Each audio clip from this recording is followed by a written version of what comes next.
A cultura informa. Opinião. Ele está na linha, o presidente do PSD 55 Caruaru e o professor universitário Rafier Delon. Boa tarde, seja bem-vindo a mais um programa Cultura Informa, Rafier. Boa tarde, André, amigo Dido Montenegro, todos os ouvintes da Rádio Cultura do Nordeste. Mais uma vez, um prazer estar com todos vocês. Eu sempre acreditei, André, que a escuta, ela ensina muito mais do que a gente falar. Por isso que ontem, quando eu recebi o convite mais uma vez para estar junto com vocês, eu fiz uma enquete no meu Instagram, associando ao Instagram também da Rádio Cultura do Nordeste, solicitando informações e sugestões dos temas. Então foram inúmeros, eu vou falar de alguns aqui, um inclusive muito pertinente para o nosso momento, que é a situação do carnaval no Brasil, ou podemos dizer até dos carnavais, levando em conta que nós temos inúmeros carnavais no Brasil. Nesse contexto, André e Dido, a gente observa que a situação da pandemia, além de trazer inúmeras mazelas para o planeta, veio também para testar os gestores públicos, levando em conta as crises sanitárias, as crises econômicas. E o carnaval, assim também como outros eventos que mexem diretamente com a economia do Brasil, veio para direcionar quem estava pronto ou quem não estava pronto para estar no comando dos municípios, dos mais de 5 mil municípios que o Brasil tem, dos 26 estados mais o Distrito Federal que nós temos como unidade federativa no Brasil. E nós observamos desde segunda-feira uma grande movimentação no que diz respeito ao cancelamento de carnavais. O que no nosso contexto a gente observa que é o caminho mais saudável e o caminho mais sensato para o momento atual. A gente vê carnavais como o do Rio de Janeiro, como o de São Paulo sendo cancelados, mas também se observa uma questão importantíssima, que é a questão dos prejuízos econômicos. O Rio de Janeiro, por exemplo, o prefeito Eduardo Paes, ele colocou de volta as escolas de samba no desfile do Sambódromo, respeitando toda a questão do direcionamento sanitário e, obviamente, extinguindo, tirando, pelo menos na edição de 2022, o carnaval de rua. Situação semelhante também acontece em São Paulo, onde também existe essa discussão do cancelamento, hoje inclusive foi divulgado, do cancelamento de rua, porém ainda uma situação aberta em relação à questão privada.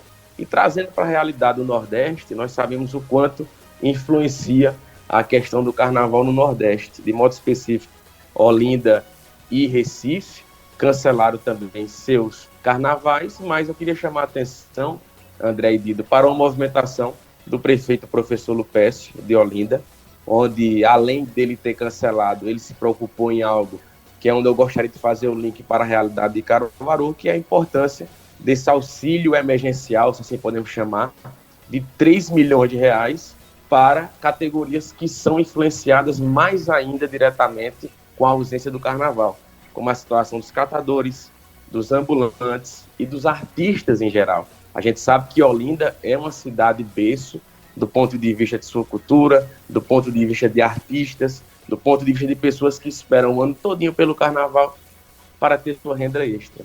Então, além da responsabilidade sanitária, nós precisamos observar também que existem pessoas atrás desse contexto. E por que eu falo isso, André? Nós sabemos que hoje o Poder Executivo Municipal aqui em Caruaru também cancelou a prévia. Caruaru tem observado uma prévia muito forte no aspecto carnavalesco, o famoso Carnaval da Sucata, nas imediações da Rua João Condé. E com isso, a gente também remete àquilo que já foi o carnaval de outra hora, de outros tempos do nosso município, com figuras que contribuíram tanto com os festejos de MoMA aqui no nosso município, como figuras como o saudoso Chico Porto, que leva o nome de uma importante praça do nosso município. Outra figura também contribuiu muito no Carnaval de Caruaru, também saudoso, em memória, o Cacho de Coco, o seu bloco Sou Eu Teu Amor. Então, muitas contribuições tiveram. Mas nesse aspecto, a gente não pode fugir também, Dido e André, que nós estamos há 5 meses do São João, do mês de junho, do mês que potencializa a economia do nosso município. E a gente remete mais uma vez à importância que o poder público, a Fundação de Cultura de modo especial, precisa dar a essa parcela tão importante de caruaruenses que dependem direta e indiretamente dos festejos juninos. Quando a gente fala de São João, a gente fala desde o indivíduo qual espera o mês todinho, o ano todinho para ganhar seu dinheirinho lá vendendo sua cerveja, vendendo seu espetinho, para principalmente também os artistas regionais, não só do Alto do Moura, mas também que dependem exclusivamente de sua renda da noite de Caruaru, dos barzinhos, das tocadas, né, do Trio Pé de Serra e tantos outros artistas. Então está mais do que na hora também da gente observar que não tem um intervalo tão grande, né, 5 meses passam muito rápido, para não acontecer como aconteceu em outras situações, os quais foram divulgados de última hora, o que iria acontecer com o São João de Caruaru. E nesse contexto também, outro ponto que não posso já citar, é que nós sabemos que tem empresas nacionais e multinacionais que ganham muito dinheiro em relação aos patrocínios do São João. E por que não a gente observar que essas empresas, que eu não irei citar o nome aqui para não fazer propaganda, que é importante estar junto também na hora difícil, na hora da dor, levando em conta tantas situações delicadas sanitárias as quais estamos vivendo. Outro ponto importante também, André, fugindo aí do contexto do carnaval, mas trazendo ainda para a situação sanitária, é que tivemos um avanço muito grande ontem, né, depois de muita luta, que foi a inclusão de crianças no PNI, que é o Plano Nacional de Imunizações. A gente sabe que as crianças têm tido um papel histórico importante na questão do SUS no Brasil. A gente observa que são 19 vacinas de rotina que nós temos naquele velho cartão que nós temos desde criança, né? Então, desde 73, a gente sabe que existe essa política de combate à hepatite B, a BCG, que tem também contra a tuberculose, e outro também personagem importante que veio de modo didático para avançar a vacinação é o famoso Zé Gotinha, né, criado lá atrás em 76. E nesse aspecto é importante ressaltar que todas as agências reguladoras pelo planeta já tinham direcionado a vacinação em crianças de 5 a 11 anos, e aqui o Ministério da Saúde fez de modo decrescente. Primeiro as mais idosas, né, de 11 anos, 10 anos, depois decrescendo e também com comorbidades. Então fica aqui nosso apelo que os pais, as mães, os responsáveis realmente se direcionem a vacinarem suas crianças, levando em conta a situação delicada a qual ainda vivemos, não só no Brasil, mas também em nível mundial. E por último, no nosso terceiro assunto desta quinta-feira, outro ponto também que assola e tira o sono não só dos brasileiros, André e Dido, mas também, principalmente, dos pernambucanos, é a situação do imposto sobre propriedade de veículo automotor, o carinhoso conhecido IPVA. Nós sabemos que chegou já o boleto, mesmo que de modo virtual, entre os veículos os quais a gente tem propriedade aqui em Pernambuco. E de modo até perverso, André e Dido, nós tivemos um aumento considerável esse ano, de 20% em Pernambuco. O IPVA de Pernambuco é um dos mais caros do Brasil. E para o ouvinte da Rádio Cultura, que é muito bem informado, entender, é importante ressaltar que todo esse valor é de acordo com a famosa tabela FIP, que é a Fundação Instituto de Pesquisas Econômicas. Só que tem outro ponto mais importante ainda, André e Dido, que nós precisamos citar, que é a situação das grandes dificuldades que as montadoras tiveram no ano passado em relação à situação de fabricação. Então, os veículos seminovos e usados tiveram uma valorização considerável, levando em conta a dificuldade das montadoras no período econômico. Então, valorizou os veículos e, consequentemente, também tivemos o quê? O aumento da situação de IPVA. Nós estamos passando por uma situação econômica muito difícil. É ressaltar também que, além do IPVA, vem lá na sua taxa mensal, ou melhor, anual, o licenciamento do veículo e a taxa de bombeiros. E metade do que é arrecadado pelo IPVA vai para o município de origem do seu veículo. Se o seu veículo tem a placa de Caruaru, metade que você paga vai diretamente para os cofres públicos do município. E a outra metade para o governo do estado. Aí você me pergunta, Rafael, mas qual seria o caminho mais do bom senso para o momento? Não tenho dúvida, Didi e André, que as boas ideias precisam ser copiadas. O estado de Minas Gerais, uma discussão considerável lá entre os deputados estaduais e também o governo do estado, congelaram ou repetiram o mesmo valor do ano passado. Então, acredito que nada mais justo do que fazer algo semelhante em Pernambuco. Parece que o bonde passou. E outro aspecto importante ainda sobre o IPVA é que o governo do estado esquece, ou até por não ter interesse mesmo, que o período de vencimento de você andar com seu licenciamento de 2021, ele ultrapassa o vencimento do final da sua placa desse período. Ou seja, nós temos aí janeiro, fevereiro e março, né, começando a pagar a primeira cota em fevereiro, mas você pode ter e conduzir seu veículo com licenciamento 2021 até meados da metade para o final do ano, a depender da sua finalização de placa. Então, por hoje é isso, André e Edu, é por aí. Opinião é na cultura. Primeiro lugar em audiência, do jeito que você gosta. Você está ouvindo a Cultura Informa, o jornal do nosso rádio. E desse assunto trânsito, Rafiê entende bastante, né? Porque ficou um bastante tempo à frente da 4ª Ciretran aqui em Caruaru. Exatamente. Coordenava a nossa 4ª Ciretran, um importante instrumento, um importante equipamento aqui de Caruaru. Então fala com muita propriedade, com muita leveza, sem medo de errar, o nosso convidado, o nosso comentarista de hoje, Rafiê Delon.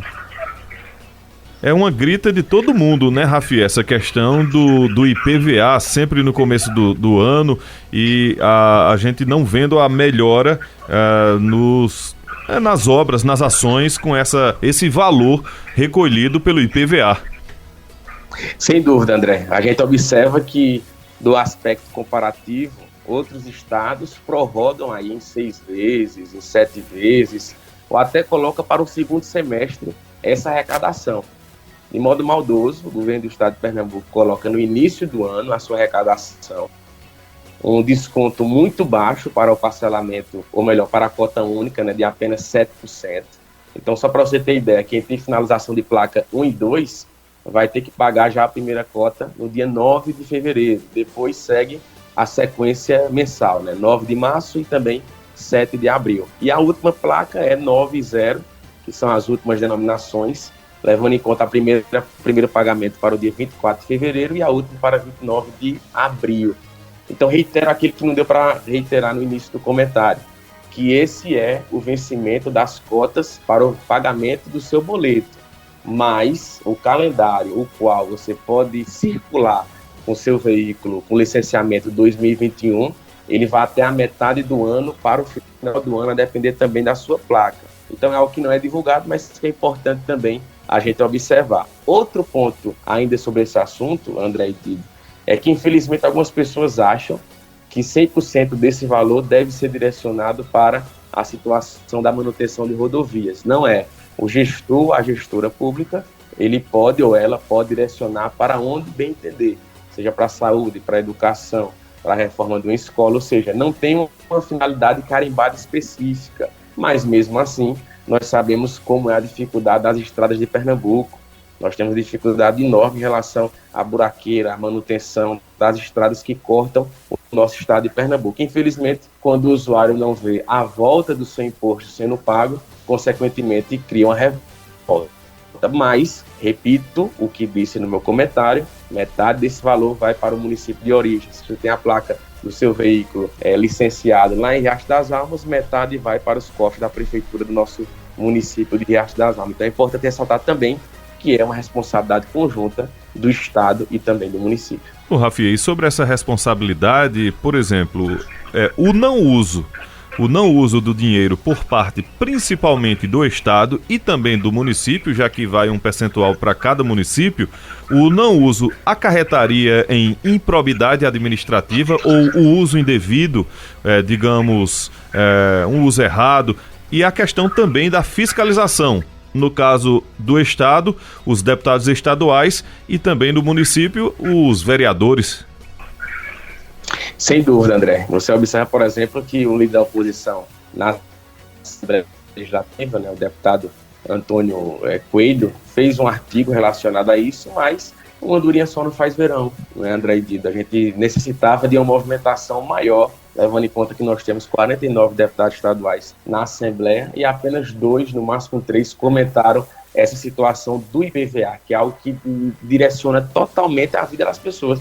Você começa o ano já, quando vira a chave para dia 1º de janeiro, você entra no aplicativo do Detran de Pernambuco, já tem lá seu débito em relação aos cofres públicos estaduais e municipais, né? Então, requer também uma atenção maior de quem está nos representando na Assembleia Legislativa, né? Caruaru tem 4 representantes lá, eu até então não vi nenhum pio em relação à fala relacionada a esse imposto, que é um imposto delicado, é um imposto perverso, mas que infelizmente a gente não tem essa defesa dos nossos tributos em relação às pessoas que deveriam nos representar. Outro ponto importante que me perguntaram aqui também, André, Rafinha, como é que funciona nos Estados Unidos a situação do IPVA?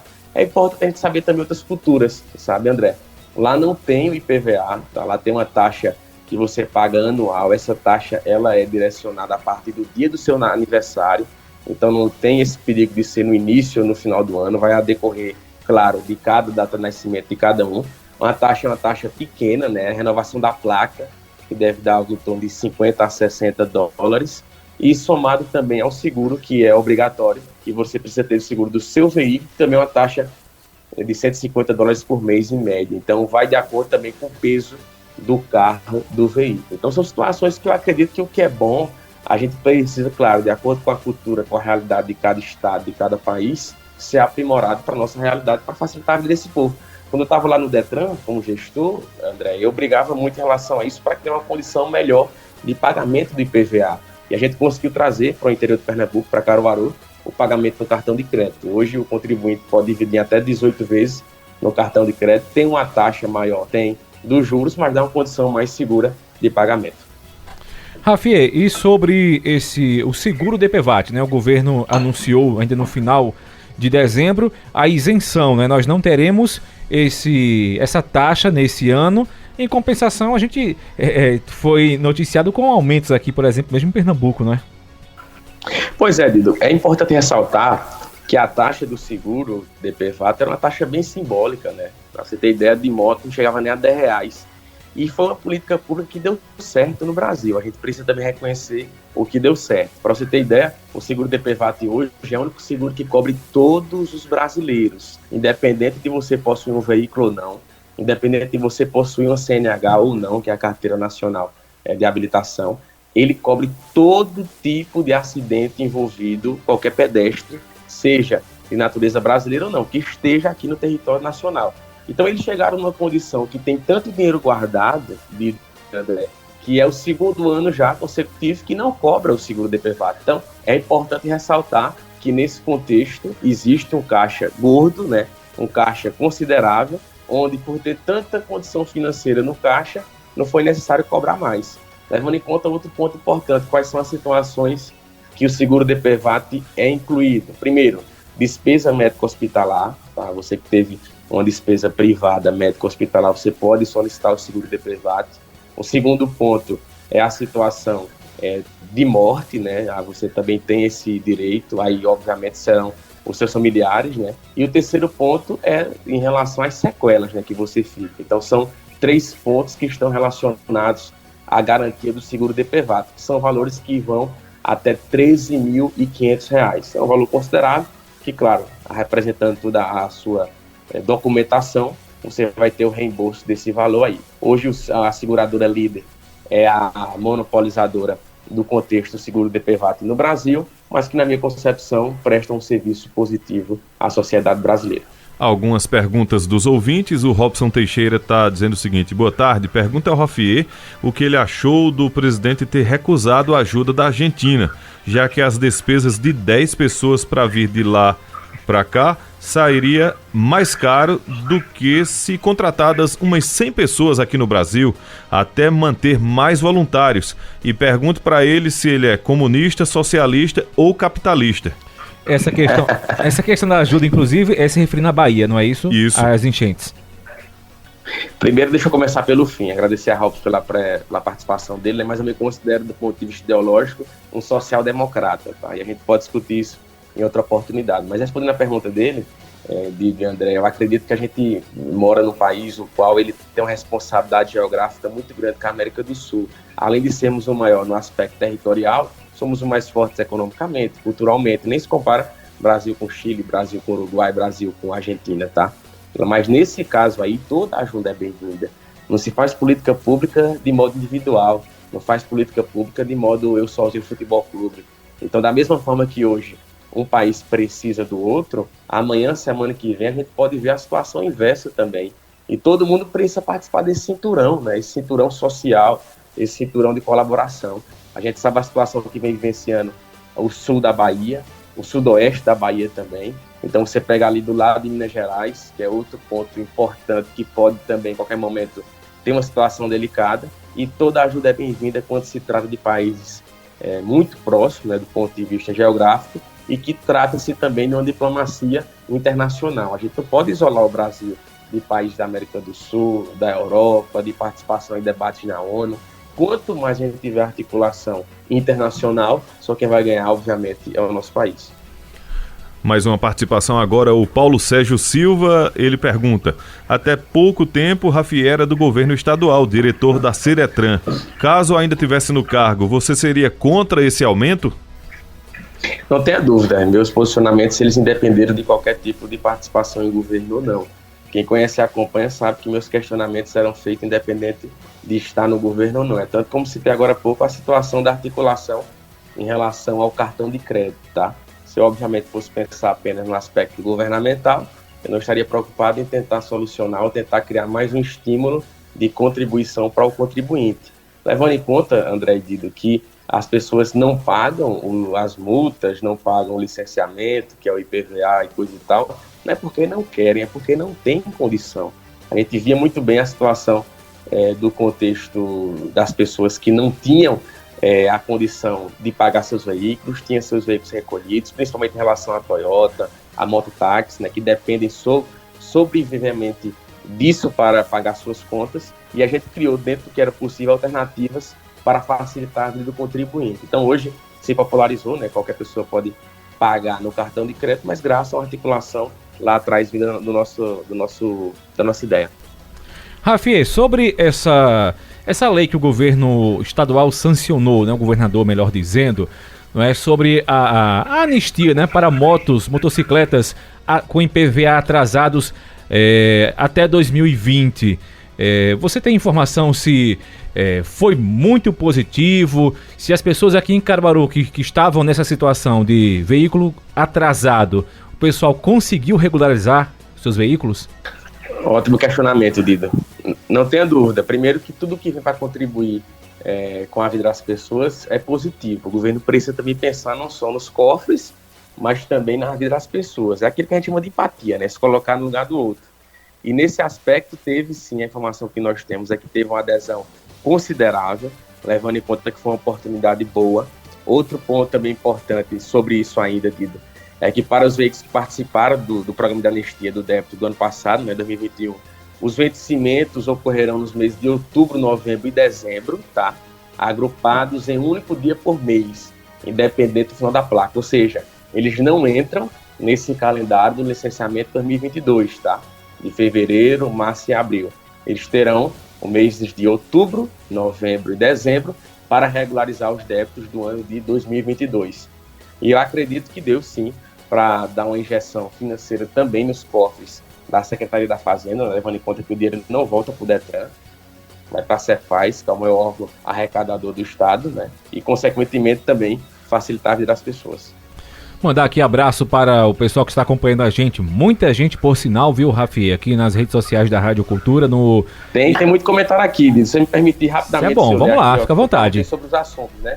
Aí falaram, Rafi, fala sobre limpar o riacho do Juá, Rafi, fala sobre o abandono do poder público com a ajuda da cidade, fala sobre a situação das indefinições da chapa da oposição, fala a respeito da valorização dos professores em salário, o atendimento da obra do Salgado, que está terrível, o calçamento e a limpeza do bairro do Chique-Chique, que está abandonado junto também com a Vila Andorinhas. Quer dizer, muita gente participando aí do Cultura Entrevista, do Cultura Informa, viu, Dido? Isso, muito bom. As sugestões que você perguntou aos internautas, né? E nossos ouvintes. Exatamente. É o feedback, é muito bom esse feedback, essa conversa direta com o internauta, com o ouvinte. Aqui mesmo o Lucílio Domingos está acompanhando a gente em Santa Cruz do Capibaribe. Olha que coisa boa, estamos chegando lá longe, olha o pessoal acompanhando a gente.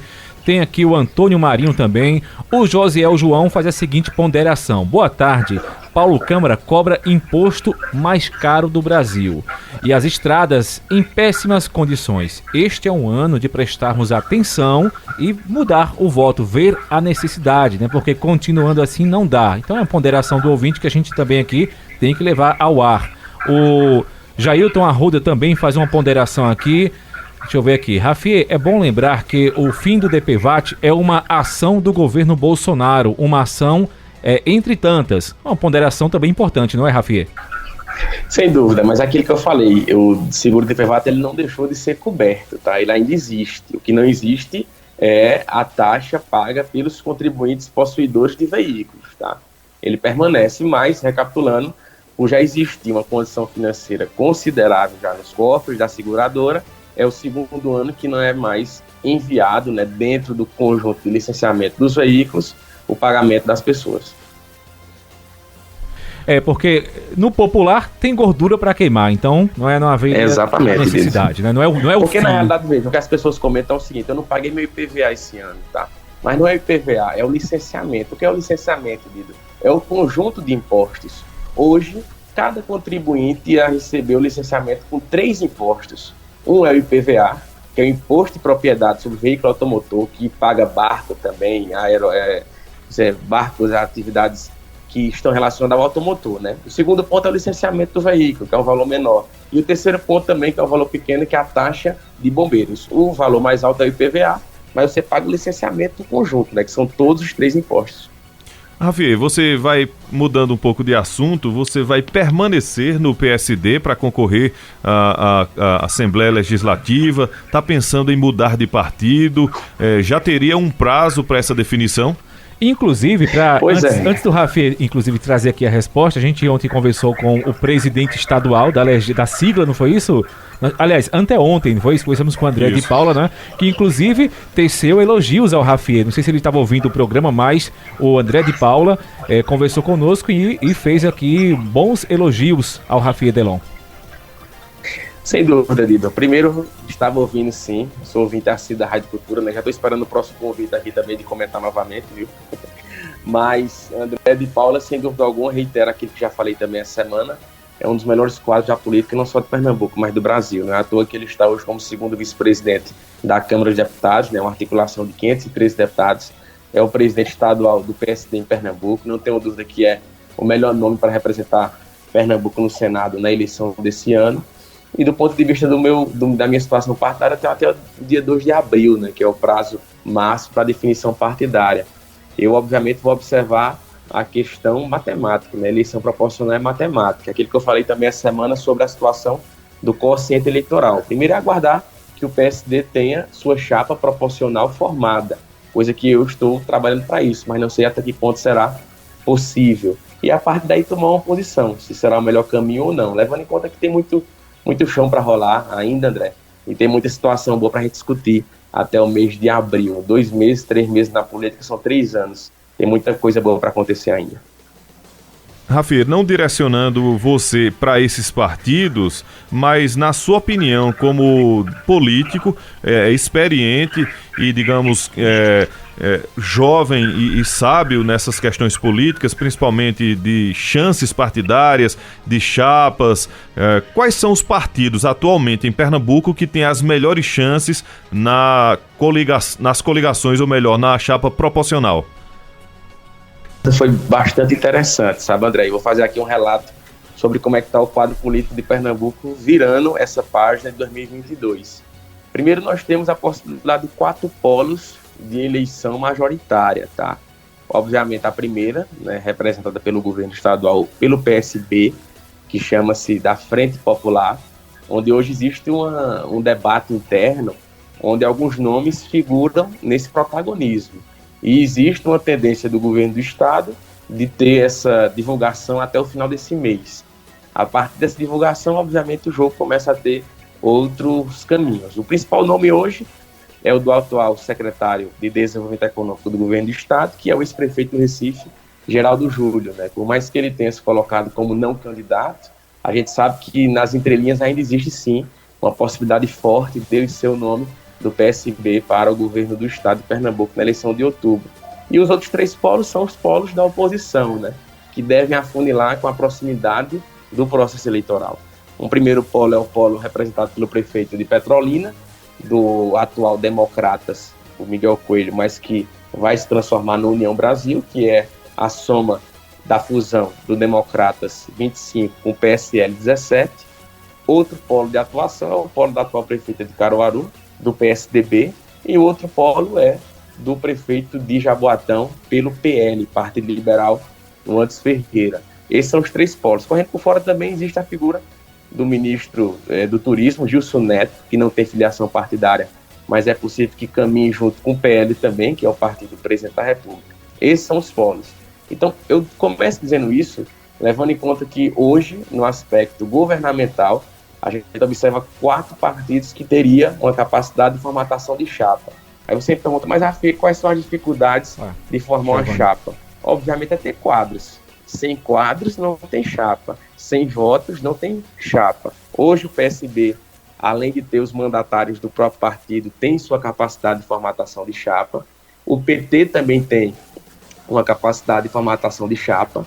O PP, que é o Progressistas, em Pernambuco, liderado pelo deputado federal Eduardo da Fonte, também tem essa capacidade de formatação de chapa. E hoje, o Republicanos também existe uma movimentação liderado pelo deputado federal Silvio Costa Filho, de ter chapa. Então, seriam essas 4 situações no aspecto do governo, no aspecto governista. No aspecto da oposição, a gente sente uma dificuldade grande, pelo menos a olho nu, de ver o PSDB com chapa. O PSDB hoje não tem nenhum quadro como deputado federal, tem apenas a deputada estadual Alessandra Vieira, de Santa Cruz do Capibaribe, e você observa que o PL, que é o partido do prefeito de Jaboatão, também teria essa dificuldade de formatação de chapa para deputado estadual. Já para deputado federal, existe a figura do deputado Fernando Rodolfo, que inclusive é de Garanhuns e de Caruaru, né, tem suas bases políticas nesses 2 municípios, e também o André Ferreira, que é irmão do prefeito de Jaboatão, hoje é vice-líder do governo na Câmara, é do PSC, mas tudo indica que irá para o PL, que é o partido do seu irmão. E por último, o União Brasil, a gente observa movimentações em relação a essas formatações de chapa. Na chapa federal existem 2 mandatários hoje, um é o deputado federal Fernando Filho e outro é o deputado federal Luciano Bivar, que inclusive vai ser o presidente nacional dessa nova sigla, e também temos a figura do Mendonça Filho, que é um candidato potencial para deputado federal. Já no aspecto estadual, o União Brasil hoje, né, o futuro União Brasil, teria a figura do Antônio Filho, que atualmente é o líder da oposição na Assembleia Legislativa de Pernambuco. Correndo por fora também, ainda existe a chapa do Podemos, que é o partido em Pernambuco liderado pelo deputado federal Ricardo Teobaldo, e também já existe aí uma formatação de chapa para deputado estadual. Então, hoje, o cenário político em Pernambuco é esse, Didi André. Pode ser um pouco difícil de compreensão, porque é uma sopinha de letras, né? Vários partidos, várias denominações, mas tudo isso entra naquilo que eu falei na última segunda-feira, tá? Que é dentro do quociente eleitoral. Vou repetir mais uma vez para quem não ouviu o programa segundo, o que é o quociente eleitoral. É a soma dos votos válidos do dia da eleição em Pernambuco, dividido por 49, que vai dar o quociente eleitoral. Então, cada partido tem que ter, no mínimo, esse percentual de votos para eleger o primeiro mais votado do partido, não mais da coligação. E correndo por fora também, para finalizar meu comentário, existe essa possibilidade das federações, que é a junção de partidos para a disputa eleitoral, não só deste ano de 22, mas também de 24. Aqui a gente manda aqui abraço para o pessoal acompanhando nossa programação no Facebook, o Índio H. Gianni acompanhando a gente também por aqui, o Giovanni Gomes está no nosso canal no YouTube e faz uma pergunta para o Rafier, fala sobre o seguinte, pergunta a Rafier por que cada estado tem uma alíquota de IPVA diferente, é uma pergunta que o Rafier também entende muito bem por ter passado pela Ciretran. Temos também aqui, deixa eu ver aqui rapidamente, tem uma ponderação de um ouvinte aqui, que eu achei bem interessante, agora só que eu tava vendo aqui, só que o cursor aqui saiu movimentando, acho que eu perdi aqui, cadê? Vamos lá, perdi aqui a mensagem. Enquanto eu procuro aqui, Rafi, rapidamente, fala pro Giovanni Gomes essa questão da tabela diferente, alíquota diferente de IPVA em cada estado? Veja, como eu falei anteriormente, a tabela é de acordo com a situação do que a FIP diz, esse é um ponto. Então, cada estado ela cobra uma alíquota diferente de acordo com várias situações. No Brasil, ele pode variar de 1% a 4% do valor venal do veículo, tá? Mas, em Pernambuco também e em outros estados, a situação da potência das cilindradas do motor do veículo também é levada em consideração. Só para você ter ideia, por exemplo, hoje no Brasil, Um dos mais caros é o do Rio de Janeiro, que ele cobra o teto, tá? 4% do valor venal da tabela FIPE, de acordo com a situação do IPVA. São Paulo, da mesma forma também, 4%. Pernambuco, em média, tá? Não é o valor exato, gira em torno de 3% do valor venal. Agora tem a observação que eu citei anteriormente. Se seu veículo tiver uma potência de cilindrada no seu motor considerável, esse valor pode ultrapassar esse questionamento, tá? Então, você tem as situações de veículos que chega a assustar o contribuinte, tá? Aí você me pergunta, se por acaso o veículo for um veículo zero, então não tem tabela FIPE no ano anterior, não é isso? Exatamente, mas existe o preço da nota fiscal do veículo. Então, de acordo com o preço da nota fiscal do veículo vai ser direcionado o valor. Só para ter uma ideia, o HB20, por exemplo, sofreu um aumento em Pernambuco de 37%, tá? Já o Gol 1.0 teve um acréscimo de 40%. O Honda City teve um reajuste de média de 38%. Então, ele tem essa alíquota de até 4%, porém, a decorrer também da potência da cilindrada do veículo, ele pode ter um aumento maior. Rafi, tem aqui uma pergunta para a gente já caminhando para o final. O Rodrigo Melo diz o seguinte: boa tarde, qual a opinião de Rafi sobre a ordem de despejo da escola Sinhazinha por falta de pagamento de aluguel? Está a par disso, Rafi? Pois é, Rodrigo mandou para mim também aqui, viu, nas minhas observações, eu esqueci de citar, mas achei aqui. Colégio Sinhazinha do Salgado recebeu ontem ordem de despejo por falta de pagamento do aluguel do prédio, tá? Primeiro ponto é você ressaltar o seguinte, que dinheiro não falta, porque o poder público municipal está articulando muito em relação a prédios do município, tá? Como, por exemplo, a situação da Fafica, em quase 8 milhões, algumas situações lá. Quando soma o valor total dos prédios, dá mais de 40 milhões. Então, dinheiro não falta, tá? Levando em conta que é um dinheiro oriundo de dinheiro azul. O que é dinheiro azul, André e Dido? Dinheiro do governo federal, tá? Esse é um ponto. O segundo ponto é que a gente sabe que o Colégio Sinhazinha está localizado numa área muito importante da cidade, que é o bairro do Salgado. Mas a gente sabe que é preciso ter um líder do processo. Nós temos um secretário de Educação que a sociedade de Caruaru não conhece, que os pais, as mães dos alunos não conhecem, que os professores e as professoras não conhecem, que não vivem o cotidiano da realidade do nosso município, que não sabem a realidade cultural que nós temos, por exemplo, de uma escola lá em Lajeado do Cedro, ou da escola, por exemplo, lá em Serra Velha, Capitão João Velho. Depois de tanta gente falar, estão mexendo devagarzinho na situação lá. Então, o cara precisa viver a cidade. Ele precisa colocar a cara a tapa e conhecer a realidade daquilo que eu chamo das várias Caruarus que existem. E de modo específico em relação à Sinhazinha, nós temos ali, além de levar o nome de uma grande professora, né, que contribuiu muito para a educação do nosso município, é um local altamente estratégico, onde você tem ali mais de cerca de 100 mil moradores naquela região todinha ali. E que é necessário ter gestão. Se não tem gestão, obviamente, quem sai penalizado são os pais, os alunos e principalmente as crianças que tanto precisam do serviço. Agora, está muito comprovado que falta gestão na educação do município de Caruaru. Rafi Edelon, a gente agradece a sua participação mais uma vez aqui no programa A Cultura Informa. Deseja uma boa tarde, já um ótimo final de semana. Hoje é quinta-feira, né? Forte abraço e até a próxima.